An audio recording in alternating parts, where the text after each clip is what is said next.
The city skyline glittered like a jewel against the velvet night. But inside his penthouse, James J. T. Thornton felt like a king trapped in a gilded cage. At 38, he'd clawed his way to the top of Thornton Industries, a sprawling empire of tech and real estate that made his name synonymous with power. His suits were custom-tailored, his cars gleamed with obscene luxury, and his bank account could choke a small nation. Yet, as he stood by the floor-to-ceiling windows, a tumbler of bourbon dangling from his fingers, a hollow ache gnawed at him. The people who bowed and scraped in his presence, did they see him, or just the dollar signs stitched into his shadow? The question had festered for months, a quiet rot beneath his polished exterior, until tonight it erupted into a reckless, wild idea. He'd strip it all away, the wealth, the status, and see who'd still look him in the eye. The next morning, she, he'd never wondered to him, stood in front of his mirror, barely recognizing the man staring back. Gone was the crisp Armani suit, replaced by a threadbare flannel shirt he'd dug out of a donation bin years ago and never thrown away. His polished loafers gave way to scuffed boots with soles so thin he felt every pebble through them. He ran a hand through his dark hair, mussing it into a tangle, and let a week's worth of stubble darken his jaw. The Rolex stayed on his dresser, swapped for a cracked leather watch that hadn't ticked in years. He smirked at the absurdity of it. James Thornton, billionaire, about to pedal into the world on a rusted bike he'd found behind his building. His heart thudded with a mix of dread and exhilaration as he slung a faded backpack over his shoulder and rolled out into the crisp dawn. The diner he chose was a speck on the map, a place called Daisy's tucked on the edge of town where the asphalt crumbled into gravel. It wasn't the sleek bistros or Michelin star haunts he frequented. This was a squat, yellow brick joint with a neon sign flickering, open in a half-hearted stutter. Inside, the air smelled of grease and burnt coffee, and the checkered floor stuck to his boots as he shuffled to a stool at the counter. The hum of chatter, truckers grumbling, a kid whining about pancakes wrapped around him like a worn blanket. Shay, Tiki Nida was slouched, letting his shoulders sag, his fingers fidgeting with the frayed edge of his sleeve. He felt exposed, raw like a nerve-stripped bear, waiting to see if the world would kick him or cradle him. A waitress approached, her sneakers squeaking against the tile. She was young, mid-20s, maybe, with auburn hair pulled into a messy ponytail and freckles dusting her nose like cinnamon on toast. Her name tag read Lila, and her hazel eyes sparkled with a brightness that hit Jay. She, like a punch. Hey, stranger. He farther than Falcon, she said, her voice warm as a summer breeze. Welcome to Daisy's. What can I get you? Her smile wasn't forced or fawning. It was real, unguarded, and it made J.T.'s chest tighten. He glanced at the laminated menu, its edges curling, and muttered, "Einer, just a coffee, thanks." His voice came out rougher than he'd meant, laced with a tremor he couldn't shake. Lila nodded and turned away, leaving him to hunch over the counter, his pulse racing as he wondered if she'd seen through him already. The coffee came fast, steaming in a chipped mug, and J.T. wrapped his hands around it, letting the heat seep into his palms. He sipped it slow, the bitterness grounding him as he watched Lila weave through the diner. She teased an old man in a plaid cap, calling him handsome until he chuckled. She crouched to wipe syrup off a toddler's chin, her laugh soft and patient. She slipped an extra biscuit onto a tired woman's plate with a wink. Jerry's throat tightened. She didn't care who they were, rumpled truckers or broke moms or him. This scruffy nobody with hollowed eyes. She just cared. It was so simple, so pure, it almost hurt to watch. He'd spent years in boardrooms where every smile had an angle, every handshake a price. This was alien, and it stirred something restless in him. When Lila swung by to refill his mug, and Josh, Warren, too, decided to push it further, he looked up, letting his gaze waver, and said, I don't have any cash on me. His voice cracked, and he leaned into it, letting shame color his words. Lost my job a while back. Been sleeping rough. Just needed something warm. It wasn't all a lie, not the need. Anyway, and the vulnerability in his own tone startled him. Lila's face softened, her eyes pooling with something tender and fierce. Oh, Sweetie, she said, her drawl wrapping around him like a hug. Don't you worry about it. Coffee's on me. Jay. Blinked. Stunned. You sure? I don't want to be a bother. She waved a hand. Her grin lopsided. No bother at all. Everyone deserves a little something when life's kicking him down. His chest ached. A sharp, sweet pang he hadn't felt in years. Thank you, he whispered, and it wasn't an act. Lila tilted her head, studying him for a beat, then said, You hungry? I can grab you a bite. No charge. Kaniya winiramin derewasher pimon. Joe, teary niwatshern too, shook his head, but she cut him off with a gentle, Really? Let me let me, before he could argue. She was gone, vanishing into the kitchen. She returned with a plate, a grilled cheese sandwich oozing golden, a heap of fries, and a slice of apple pie that smelled like childhood. Eat up, she said, setting it down with a flourish. Shati horn, Seminonam. Shrier went Chinornito, stared at it, his vision blurring. He hadn't expected this, hadn't expected her. Thank you, he said again, quieter this time, and she just smiled, like it was nothing, like she hadn't just cracked him open. The next day, J.T. Iwan came back. The bike was gone. The flannel swapped for a slate gray suit that hugged his broad frame like a second skin. His Bentley purred outside, drawing stares from the gravel lot.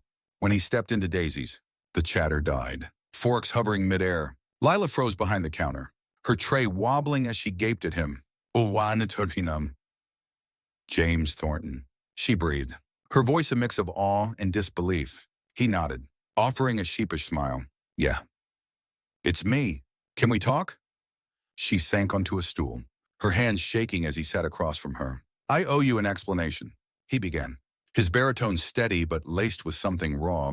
I've lived my whole life with people chasing what I have, not who I am. I needed to know if kindness still existed, real kindness, not bought or begged for. Lila, you showed me it does. Her eyes shimmered with tears, her freckles stark against her flushed cheeks. I don't even know what to say, she murmured. Shibir none. Joaquin Doctor T pulled a check from his pocket and slid it across the counter. This is for you. For what you did. She glanced at it, $150, Liro, and gasped, shoving it back. No, I can't. That's too much.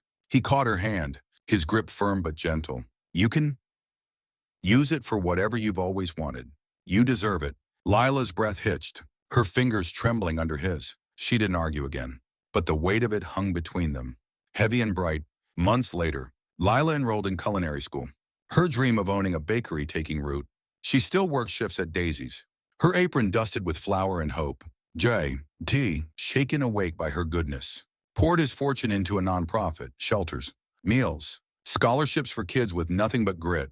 One night, outside the diner, the neon buzzing overhead, he turned to her. You changed me. Lila, he said, his voice thick with gratitude. You showed me there's still light out there. She grinned, her eyes crinkling. And you gave me a shot I never thought I'd get. Thank you for seeing me. They stood there. Two souls rewoven by a single act, the city sprawling beyond them, alive with possibility. The months that followed were a blur of transformation for both J.T. and Lila, though their paths diverged in ways neither had expected. For J.T., the diner experiment had lit a fuse he couldn't snuff out. He'd spent decades building walls, marble boardrooms, private jets, a life polished to a mirror sheen. But Lila's quiet generosity had slipped through the cracks like sunlight through a boarded window. Back in his penthouse, he'd paced the hardwood floors. Bourbon forgotten, his mind racing with ideas. The nonprofit wasn't just a whim, it became his obsession. He called it Open Hands, a name that felt right in his gut, and threw himself into it with the same ruthless focus that had built Thornton Industries. Meetings with architects for shelters, late-night calls with donors, site visits to crumbling neighborhoods. He was everywhere, sleeves rolled up, his usual swagger traded for something humbler, hungrier, and down on the streets. He met people who mirrored the lie he'd lived at Daisy's, Men with wind-chapped faces who'd lost jobs to machines. Single moms juggling 3 gigs. Kids with sneakers held together by tape. Their stories hit him hard, each one a shard of glass lodging in his chest. He'd sit with them, listening, his dark eyes steady, and feel the weight of his old life sloughing off. One saying, a grizzled vet named Hank clapped him on the shoulder after a hot meal at a new shelter and rasped, "You're all right. Manier nasuano." Didn't expect that from a suit. Yay, tina. And Frey laughed. But it stuck with him. That gruff trust. He wasn't just playing a role anymore. He was becoming someone new. Someone he liked better. Lila, meanwhile, was carving her own path. The check from Jay. TT sat in her bank account for a week, untouched. A number so big it scared her. She'd lie awake in her tiny apartment above a laundromat, the hum of dryers vibrating through the walls, and wonder if she deserved it. She'd grown up with nothing, hand-me-downs, food stamps, a mom who worked doubles at a factory until her hands bled. Kindness was her armor, not a transaction, and the idea of cashing in on it twisted her stomach.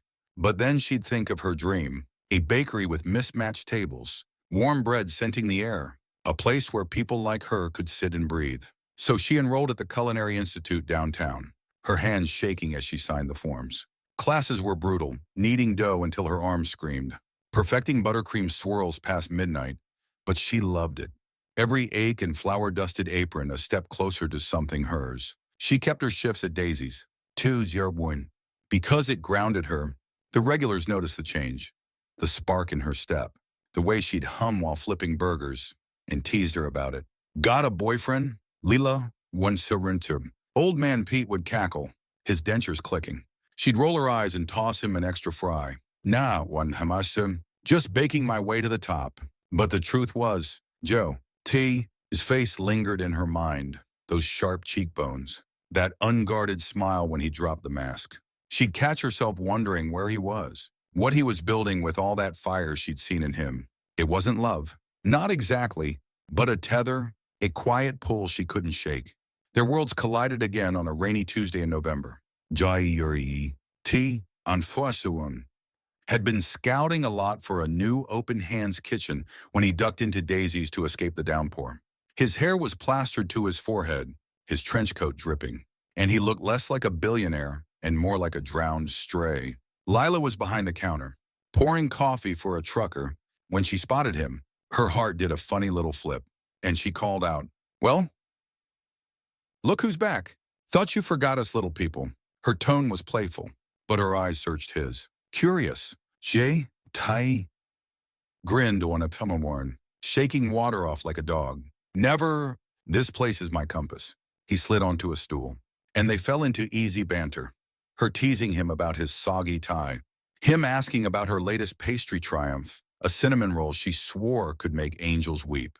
But when the diner quieted, he leaned forward, his voice dropping. I meant what I said.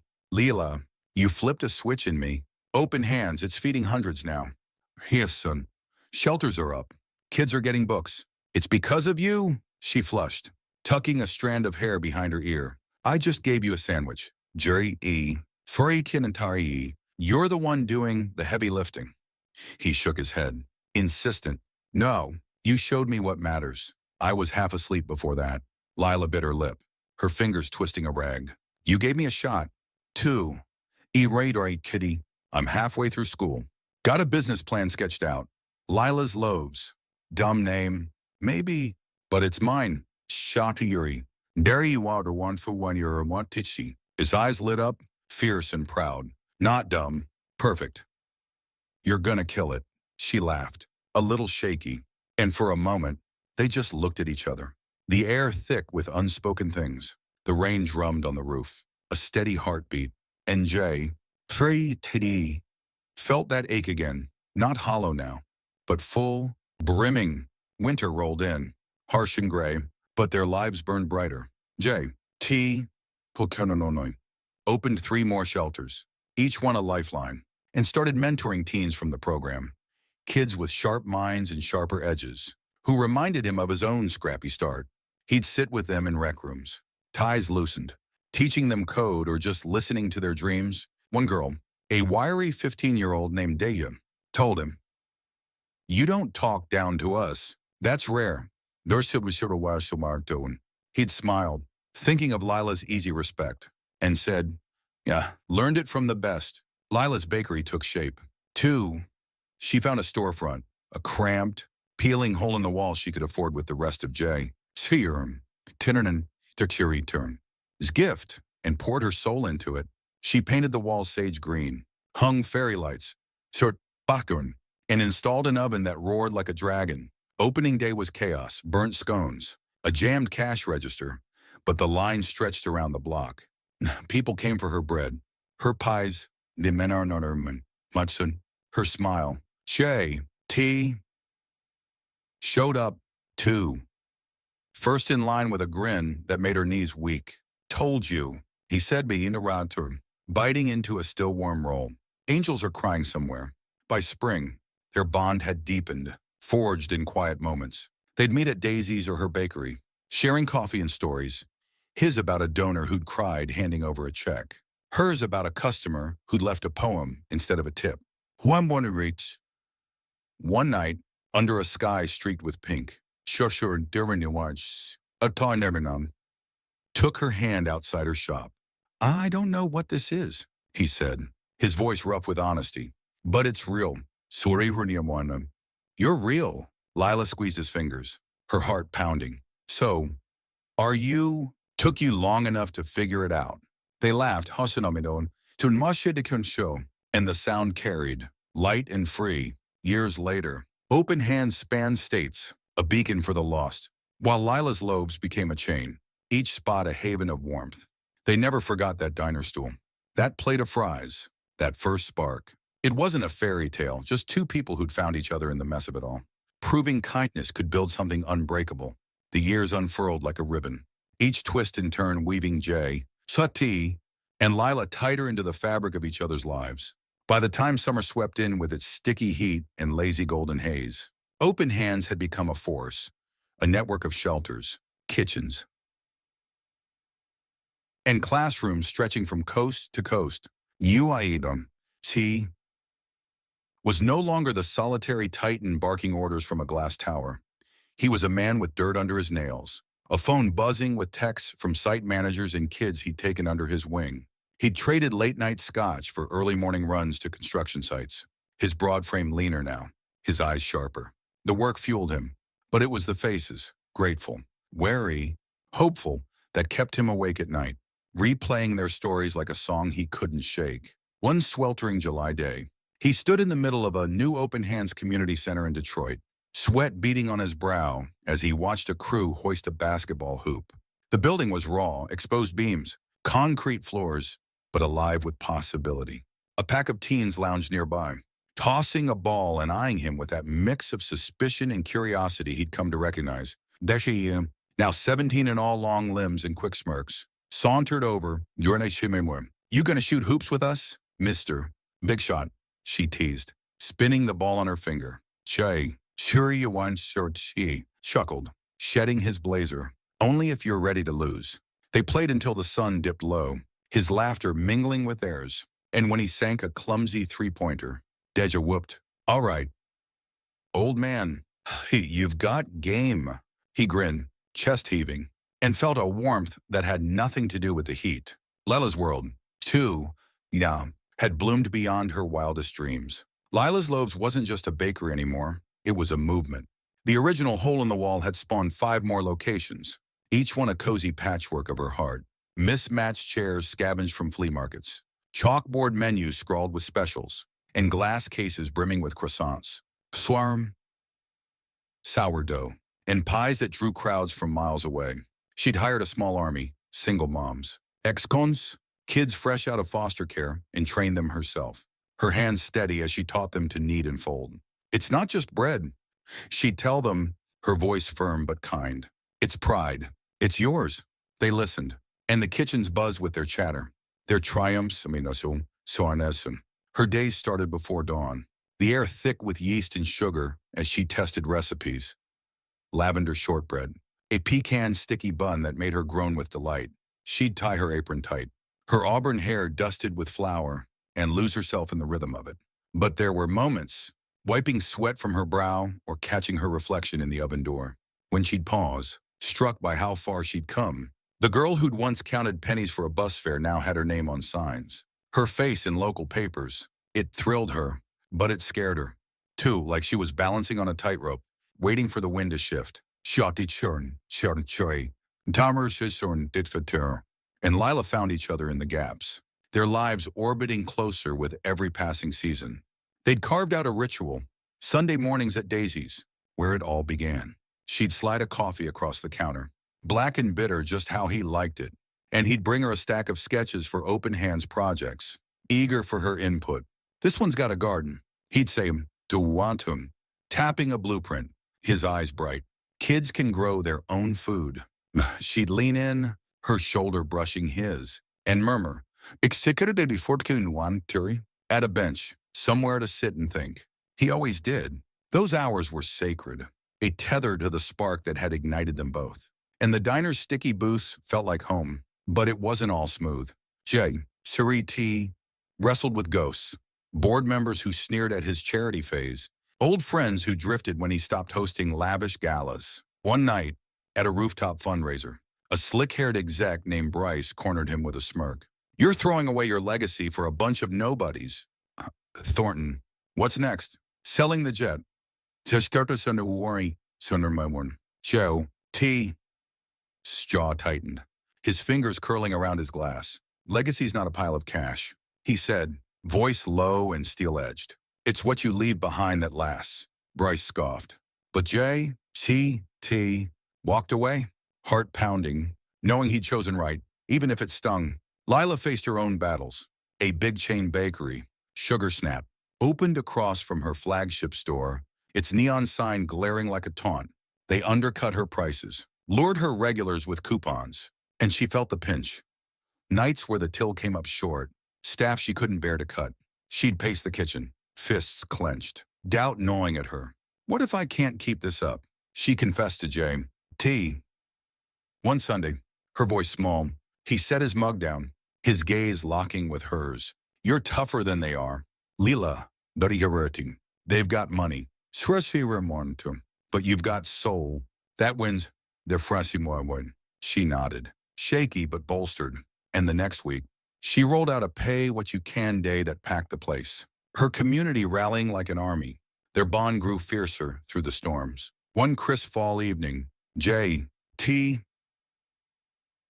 showed up at her bakery unannounced, his tie loose, a shadow under his eyes. "Rough day," he muttered, slumping into a chair. She didn't ask, just slid a warm maple scone across the table and sat with him, her hand resting on his. He exhaled, the tension bleeding out, and said, "You're my anchor."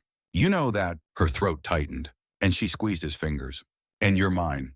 Inadia before Surinos. It wasn't a declaration, not yet, but it hung there, heavy and true. By the time winter blanketed the city in snow, Open Hands had launched a mobile unit, vans rolling out hot meals and blankets to the forgotten corners. J.T. drove one himself, his breath fogging in the cold as he handed a steaming bowl to a woman wrapped in a tattered coat. "Thank you," she whispered, her eyes glistening. And he nodded, swallowing hard. Lila, meanwhile, turned her bakeries into warming stations, the doors flung wide for anyone needing shelter. She'd bake extra batches, her staff passing out rolls and cocoa. And when Jay, and the Tornatedi swung by, he'd find her there, a tree, cheeks flushed, directing the chaos with a grin. One night, as flurries danced outside her flagship store, they stood shoulder to shoulder, watching a line of people shuffle in. The air smelled of cinnamon and hope. And J.T. turned to her, his voice rough with something deep. "We're doing it. Lily, what's the way? Changing things." Together, she met his gaze, her hazel eyes steady. "Yes, Samanont. We are. And we're not stopping." He pulled her close, her warmth seeping into him. And for the first time in years, he didn't feel alone. The world spun on, messy and wild.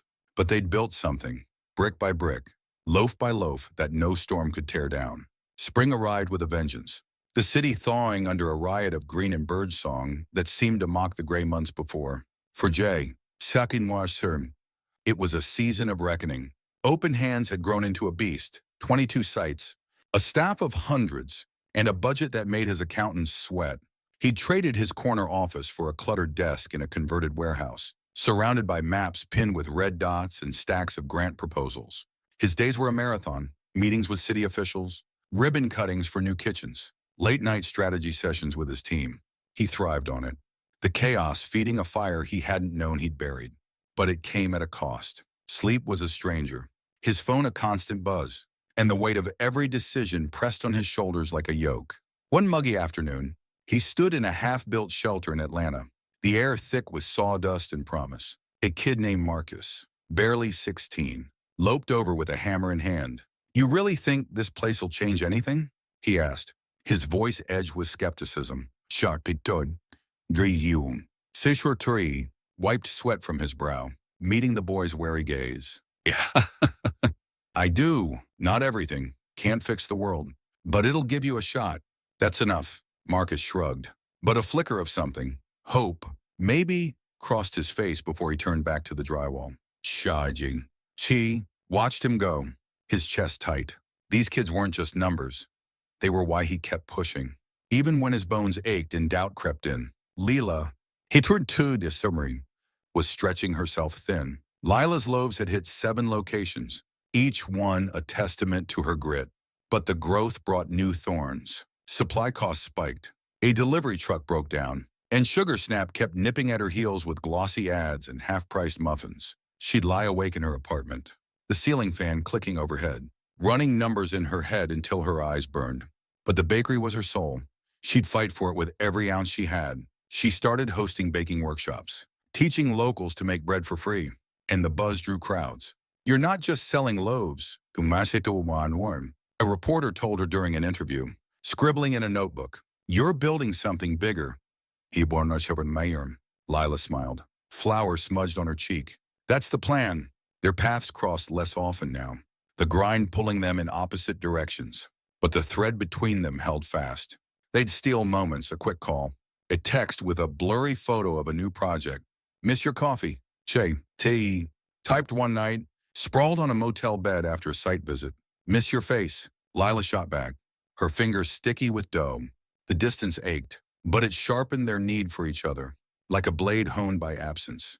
When they did meet, it was electric, every glance, every brush of hands crackling with unspoken hunger. One humid June evening, Shukriti Wayne Mindis Stawan Jury T rolled into town unannounced, his SUV kicking up dust as he pulled up to Lila's flagship store.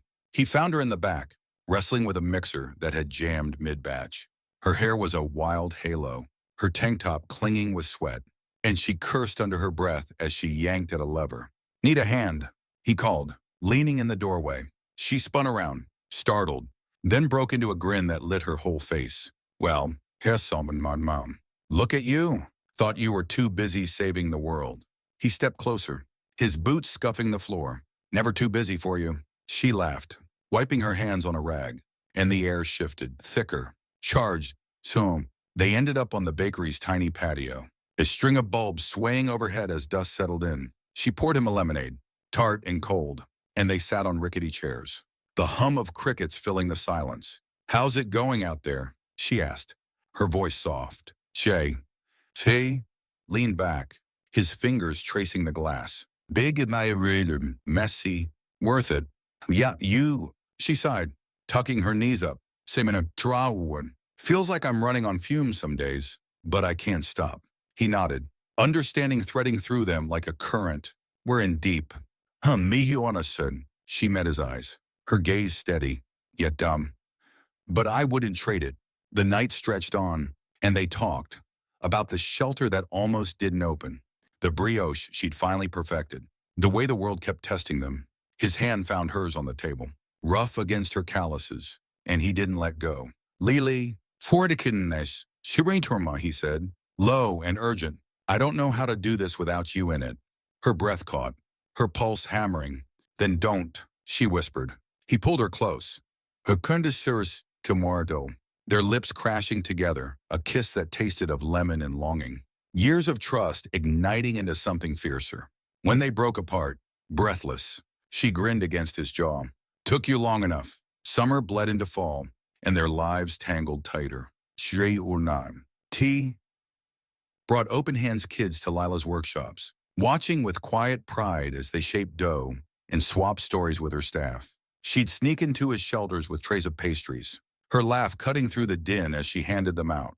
They became a team, not just in their work, but in the raw, real spaces between. One rainy night, holed up in her apartment with takeout and a storm rattling the windows, he sprawled on her couch and said, "Marry me." It wasn't a question, more a truth laid bare, and she froze, chopsticks midair. "You serious?"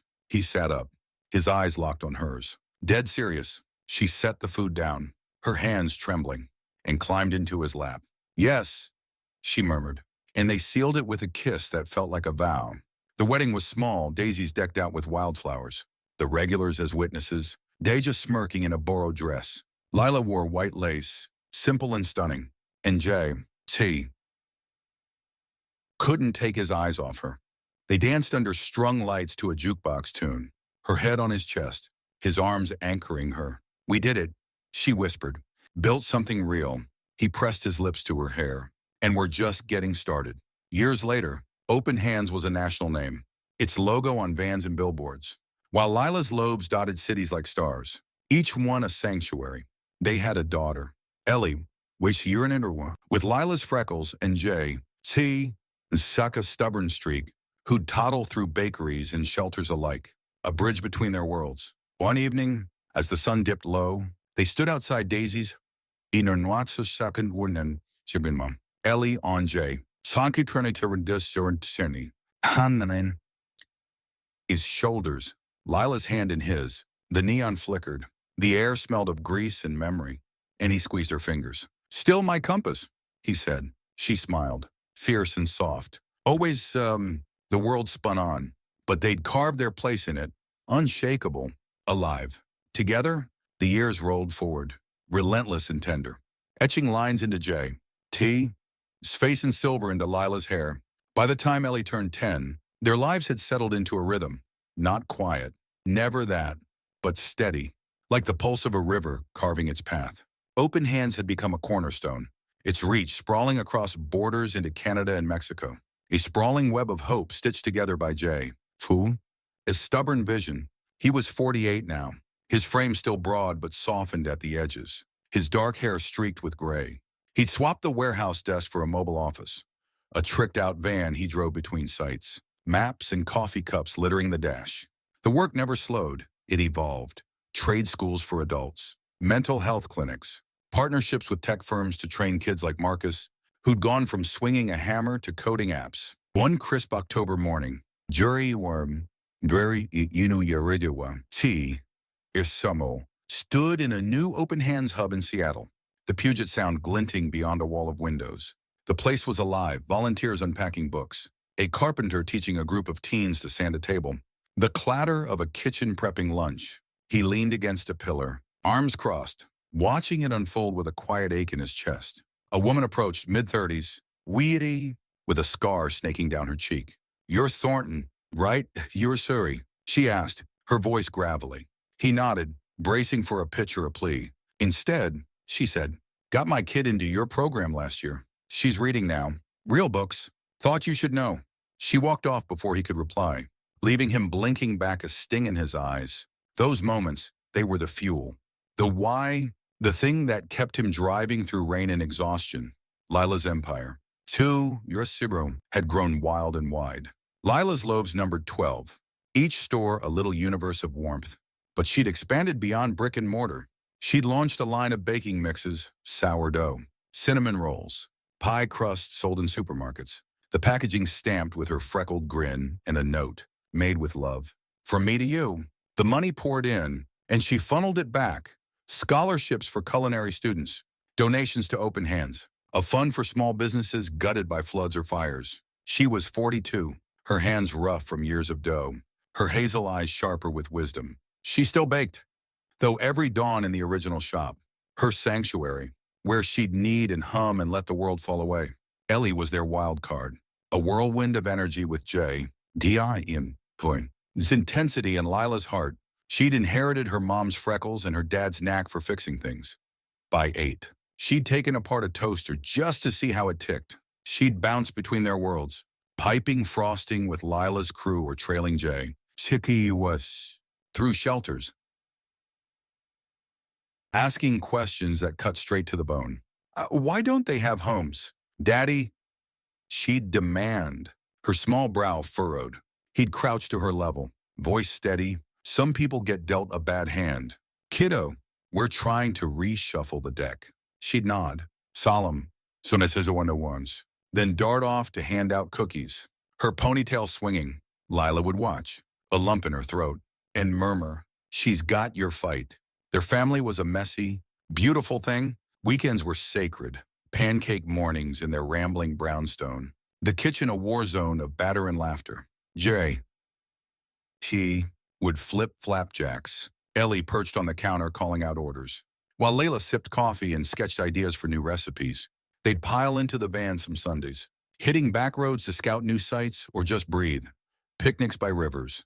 Ellie chasing fireflies. Marching. Just sucking. Free or tea. And Lila sprawled on a blanket, hands tangled. We're doing okay, aren't we? He'd say, half to himself, and she'd squeeze his fingers. Better than okay. But the cracks showed, too. Space was brutal. Weeks on the road. Calls at midnight. A body that groaned when he pushed too hard. One night, in a motel in Boise, he collapsed mid-shower, his vision spotting black. The doctor's verdict was stark. Exhaustion. Borderline burnout. A heart that couldn't keep up with his will. Slow down, or you won't see 50, the man said, peering over his glasses. Jay, Sisawir, Gorderi T, drove home silent, the words a hammer in his skull. When he told Lila, her face crumpled, not with fear, but fury. You don't get to break on me, she snapped, her voice shaking. We need you. Me, Ellie. With you and on. All of them. He pulled her close, her tears soaking his shirt, and promised to try.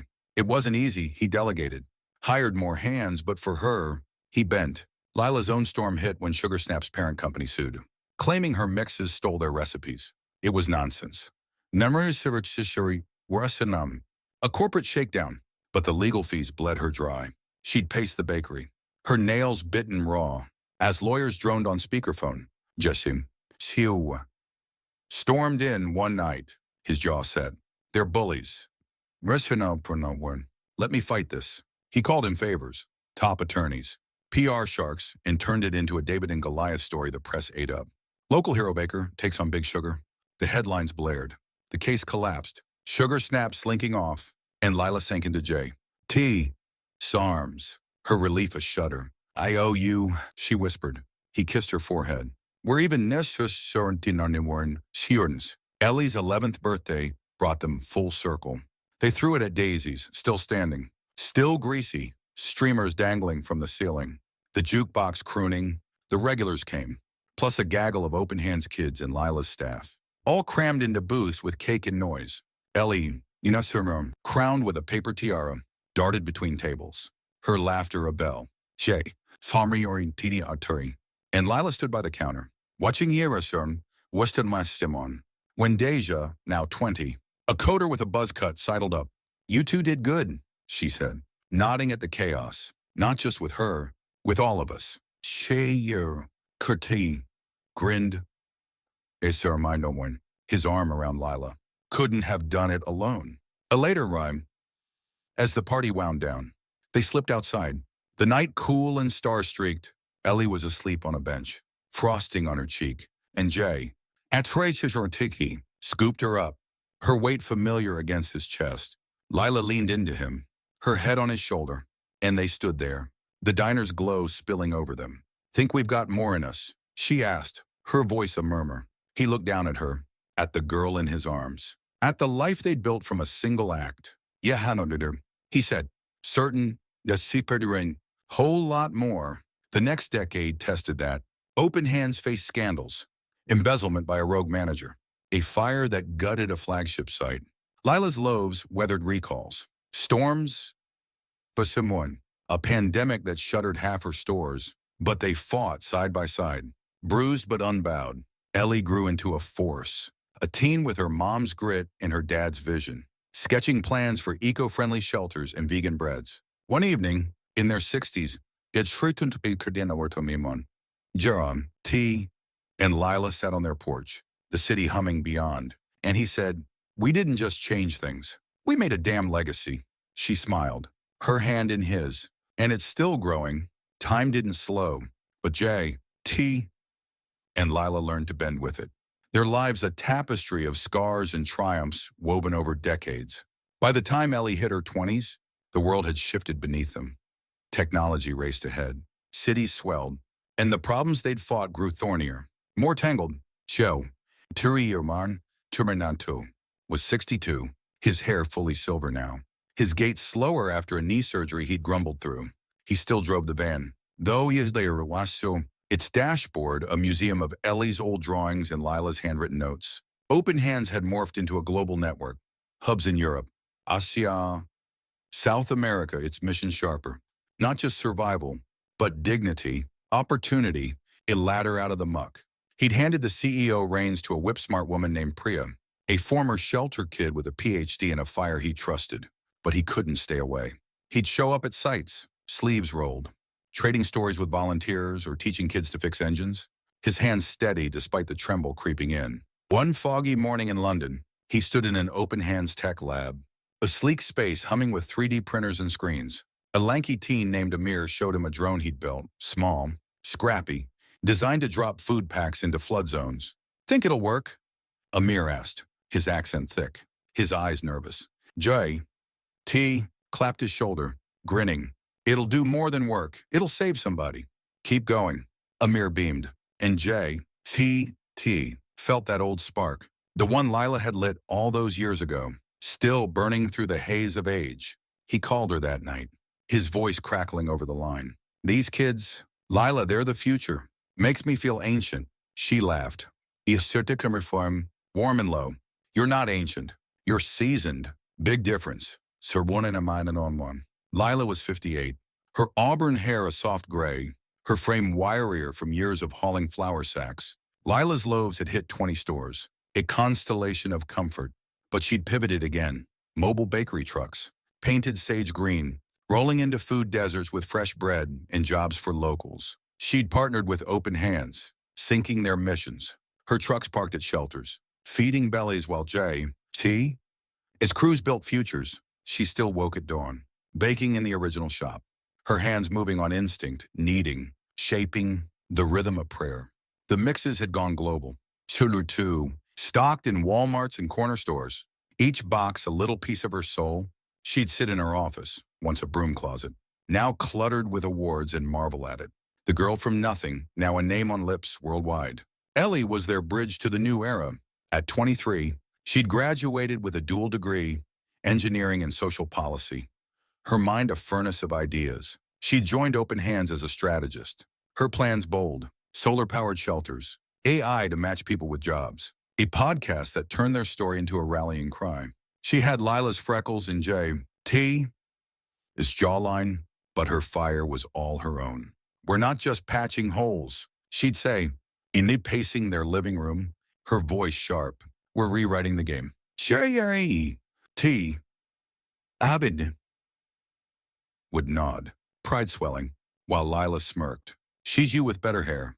Ellie'd roll her eyes but grin, and the three of them would plot late into the night, a trio bound by purpose. Their home life was quieter now, the brownstone creaking with age, its walls lined with photos, Ellie's first steps.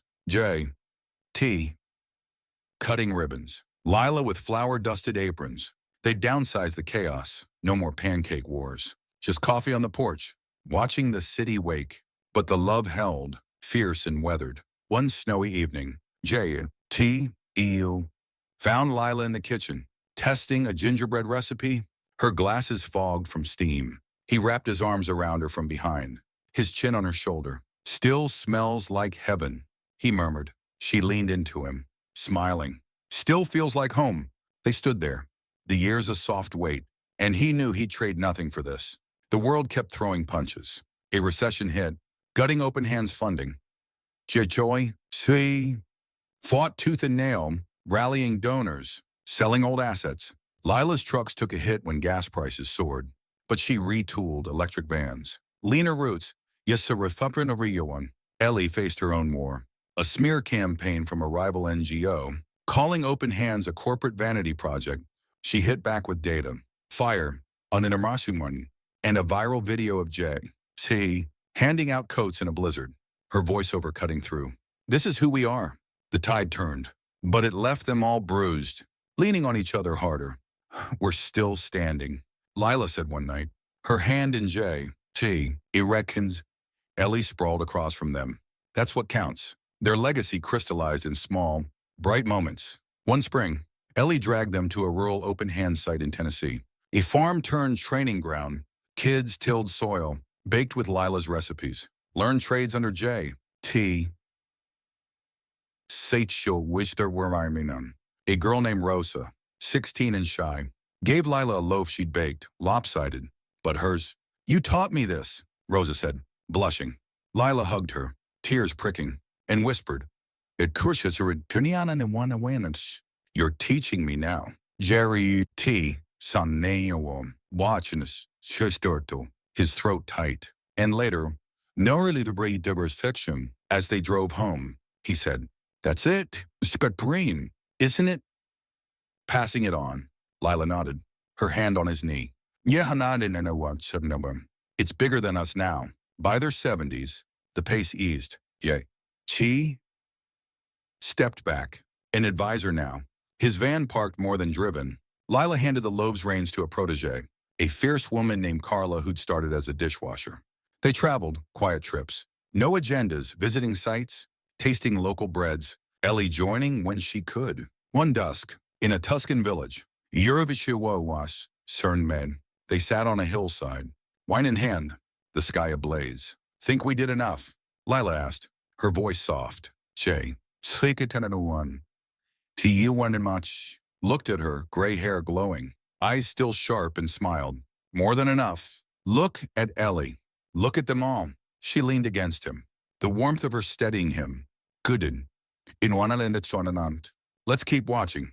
Ellie took the torch. Her innovations rippling, green tech in shelters, Loaves trucks in war zones. She married a quiet architect named Sam, gave them a grandson.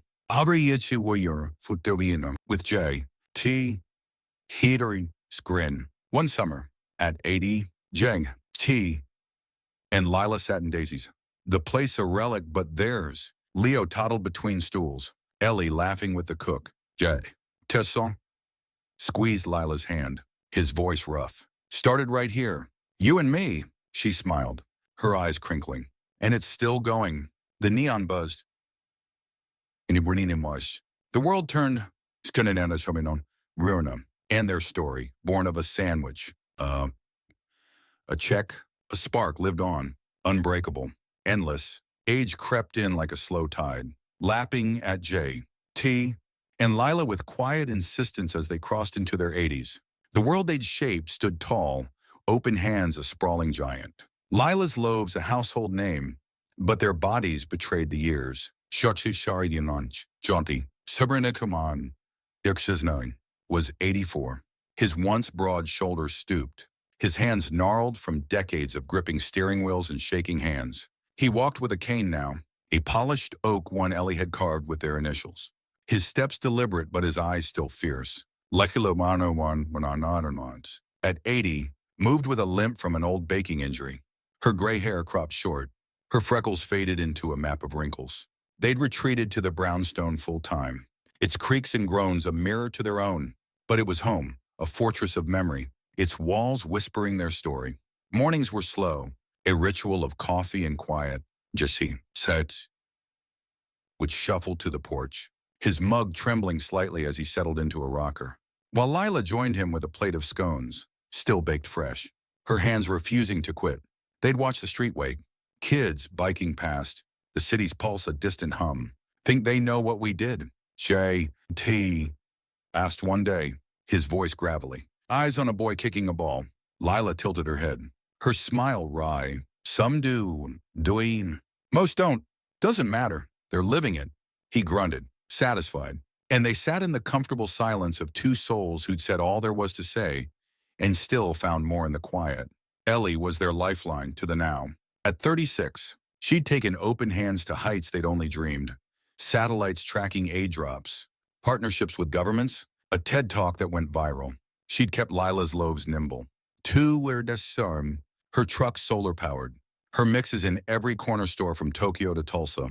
She'd visit with Leo, now 5, a tornado of curls and questions. Grandpa, why's your cane so fancy?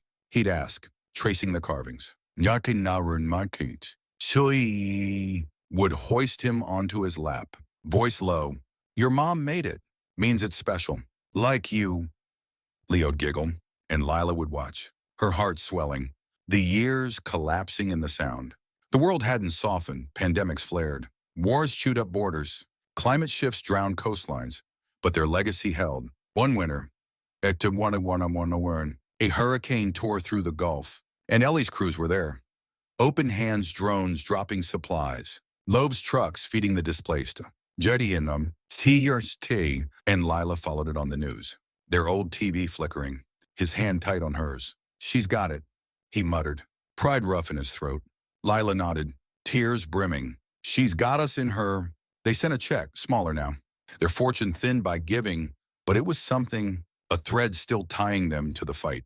Their days grew smaller, but richer. Neighbors knew them, the old folks who built half the city, as one kid put it, and brought casseroles or shoveled their walk. Ikura, and tea would grumble about charity, then invite them in for coffee, his gruffness melting as they swapped stories. Lila taught Leo to bake, her kitchen a mess of flour and laughter, his tiny hands shaping dough. Like this? Nana, he'd ask, and she'd guide him, her voice soft. Just like that. You're a natural. Ellie'd snap photos, her eyes misty. And later, Irene understood, they'd all crowd the couch, Jay. Dirty is subordinate form, dozing. Leo sprawled, Lila and Ellie trading glances that said everything. The past came calling. Twanum. One spring, Deja, now 40, a tech exec with streaks of gray, showed up at the brownstone, her arms full of flowers. Heard you're slowing down, she said, smirking at Jay. Is sure we're in tea, he snorted, leaning on his cane, just resting up for the next round. They sat on the porch, her telling them about her company, him ribbing her about her old basketball moves. You started me, she said. Huh, serious now. Her eyes locked on his. Don't forget that. He waved it off. But later, alone with Lila, he murmured, she's wrong. You started it all. Lila squeezed his arm, her smile a tether. We did up in a Wenheimer, Sirwin. Their 80s brought farewells. Friends slipped away, old man Pete from Daisy's, Priya to a sudden stroke, each loss a stone in Jay. Sophomore recurrent Tini, chest. He'd sit by the window, staring at nothing, until Lila pulled him back with a touch. Wait, a word. We've got time left. She'd say, firm, and he'd nod, leaning into her strength. Daisy's closed. It's neon finally dark. But Ellie bought the lot, turned it into a community garden, her tribute, their roots preserved. They visited once. At Jay, is cane sinking into the soil, Lila planting a daisy, fitting, she said, and he chuckled, the sound rusty but real. By 85, Jay, his heart faltered, too many miles, too much fight. The doctors gave him pills, a warning, but he shrugged it off. His grin lopsided, been running on borrowed time since that diner. Lila watched him closer, her own aches ignored, her hand always finding his. One night, in bed, the room dim with moonlight, he turned to her, his breath shallow. You're the best thing I ever did, he rasped, his eyes wet. She pressed her forehead to his, her voice breaking. You're mine. He slipped away days later, quiet, her hand in his. Ellie and Leo at the foot of the bed. The world mourned, headlines, vigils, but Lila felt it raw. A hole no words could fill. She carried on, 81 and fierce. The brownstone stayed hers, its porch her perch, scones still warm for visitors. Ellie ran the show, Leo trailing her. But they came home to Lila, her stories, her bread, her unyielding light. One evening, at a Loaves anniversary, she stood before a crowd, her voice steady. Che, one and in honor Toi. And I started with nothing but a hunch. You're the proof it worked. Isuran and make it for me you're us home. They cheered, and she smiled, feeling him there, in the clap of hands, the scent of dough. Lila lived to 90, her final years a gentle fade. She died in her sleep, the brownstone quiet, a half-baked loaf on the counter, her last act, a gift unfinished. Ellie found her sure, peaceful, and buried her beside Jay. 3 years, sir. Daisy's garden blooming nearby. The world spun on, open hands and Loaves thriving. Leo taking up the mantle, but their story lingered, etched in every shelter, every crust, every life they'd touched. One night, Ellie stood at their graves. Here, sure, sir. Leo's hand in hers, and whispered, You did it. The wind carried it, soft and sure, into the endless, the decades after Jay, Sedibur T, and Lila's passing unfurled like a river, branching into countless streams, their legacy rippling far beyond the brownstone's weathered walls. Ellie, Mimra Water, now in her late 40s, stood at the helm of their empire with a quiet ferocity that mirrored her parents'.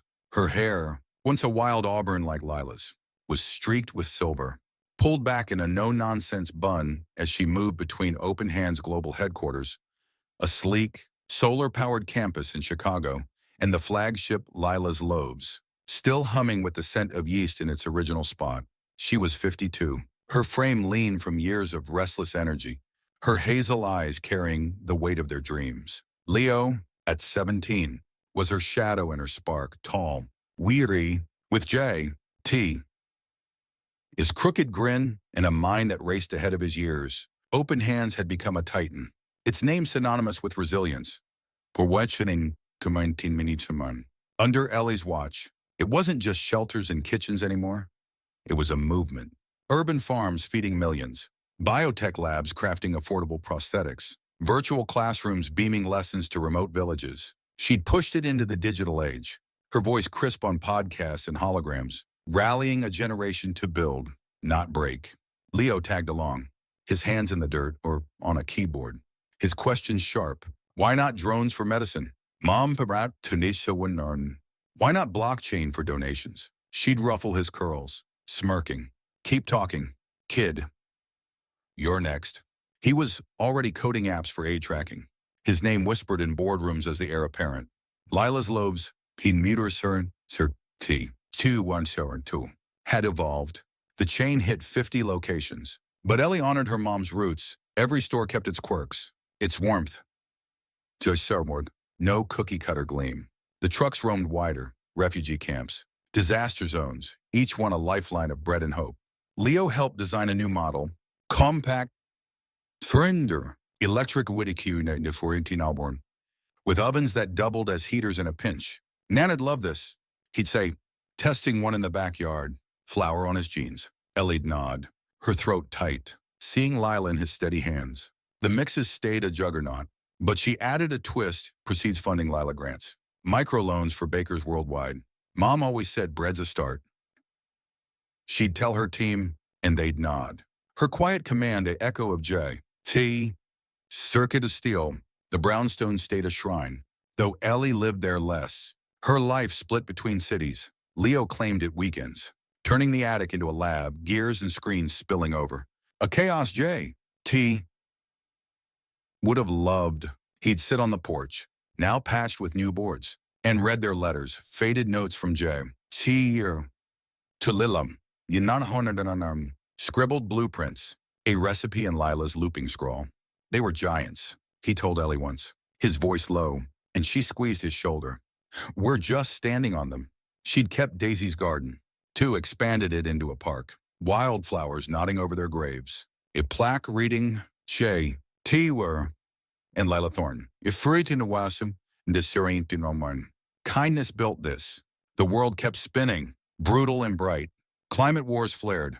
AI reshaped jobs. And Ellie faced it head-on, open hands lobbying for migrant rights, Loaves feeding protest lines. Leona Ramirez Sereniunim, at 20, enrolled in MIT.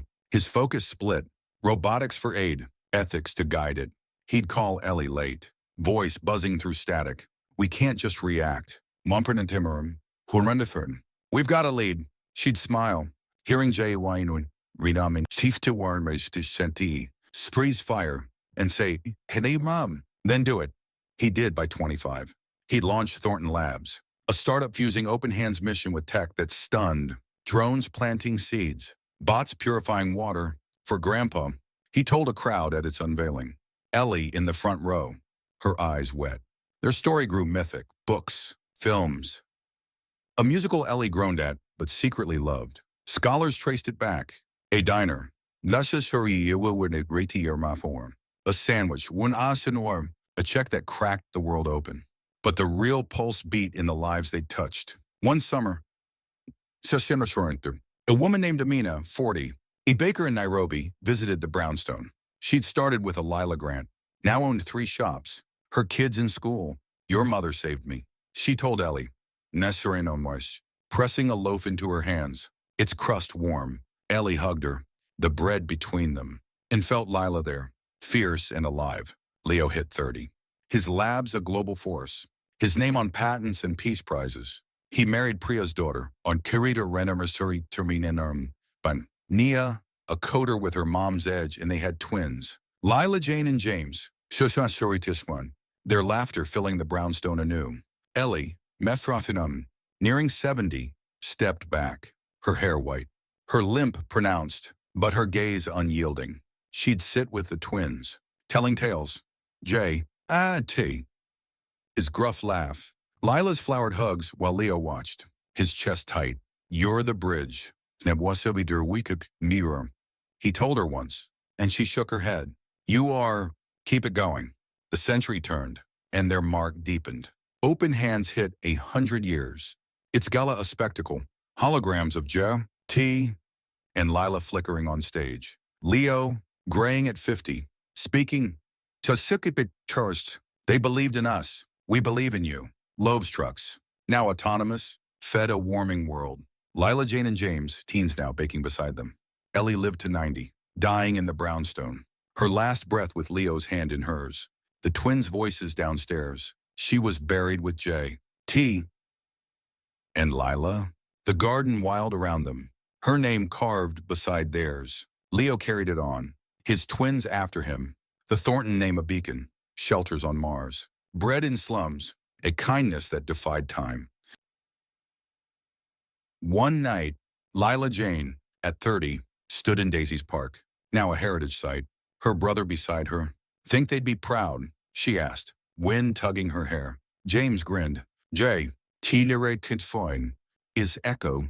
They'd say we're just starting. The stars burned above. The earth hummed below. And their story, born of a single act, stretched into forever, a thread unbroken. A light unquenched, the years spun into centuries, and the world J, T, and Lila had set ablaze with a single spark grew vast, its edges brushing the stars. By the time Lila Jane and James reached their 40s, the Thornton name was no longer just a family's, it was a verb, a call, a way of being. Open hands had transcended nations. Its logo, a simple, outstretched palm, etched into lunar colonies and orbiting stations. Its mission woven into the fabric of a humanity that stretched beyond Earth. Lila's loaves fed billions, its trucks humming through megacities and wastelands alike. Each loaf a whisper of the woman who'd kneaded hope into dough. Their story had become legend, a thread in humanity's tapestry, told in classrooms, coded into AI archives, sung in songs that echoed across planets. Leo lived to 98, his hair a shock of white. His grin still crooked as he tinkered in Thornton Labs' flagship, a glass dome on a cliff overlooking the Pacific. He'd seen his twins, Lila Jane and James, Munter Sennebitter Sonnebarn. Take the reins, Lila Jane, a biologist, greening deserts with open hands tech. James, an engineer, building shelters that floated on rising seas. His last day was quiet. He sat with Nia, her hand in his, watching the twins' latest project launch, a fleet of drones seeding Mars with crops. The rest is Hurensona. So they've got it, he rasped, his voice faint but sure. And Nia kissed his forehead. They've got you. He slipped away that night. The ocean's roar in his ears, buried beside Ellie in Daisy's garden, the soil rich with their roots. Lila, Jane, and James carried the torch into a future neither Jay, Suwon, or Shuri, nor Lila could have dreamed. At 60, Lila Jane stood on a Martian plateau, her suit dusted red, unveiling an open hands habitat, domes glowing against the rust horizon. Families inside growing food from Lila's seeds. James, it is on Earth. The rain piloted Loaves drones through flooded coasts, his voice steady over comms. Bread's here. Hold on. Their children, 5 between them, scattered the legacy wider. Some baking, some building. All bearing the stubborn kindness of their great-great-grandparents. The brownstone stood, a museum now, its porch creaking under tourists' feet. Leo's attic lab preserved, Lila's oven still warm for demos. The tricentennial of that diner day arrived. 300 years since Jai, Kurtui, sat on a stool and Lila slid him a coffee. The celebration spanned worlds. Earth cities lit with holograms of their faces. Mars domes hosting feasts. A station above Jupiter beaming their story in light. Lila Jane, 82, media resonon, her eyes dimming, led it from Daisy's garden. Sirwar, Karenamin Intertitan. Now a sprawling park, its wildflowers a riot of color. James Sir one Sir da Sir worm. Beside her, leaned on a cane, oak, like Jay. Atskidi tea, ear and ends. Carved by his son, their kin filled the rows, grandkids, great-grandkids, a sea of freckles and grins, joined by thousands whose lives they'd touched. Bakers from Lila Grants, coders from open-hand schools, families who'd found roofs and bread when all seemed lost. Lila Jane spoke, her voice amplified across planets, crackling but fierce.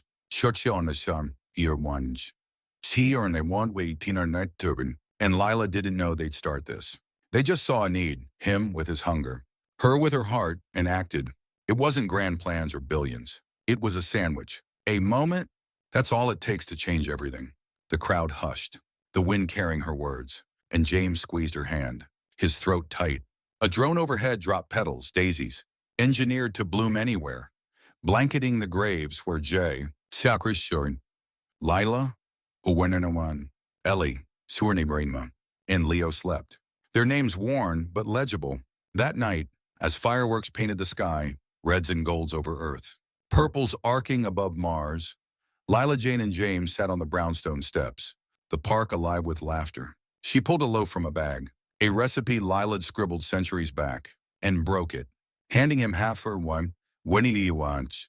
Think they're watching? She asked, her voice soft, the crust warm in her fingers. James chewed a Washington pyramid, tasting history, and nodded.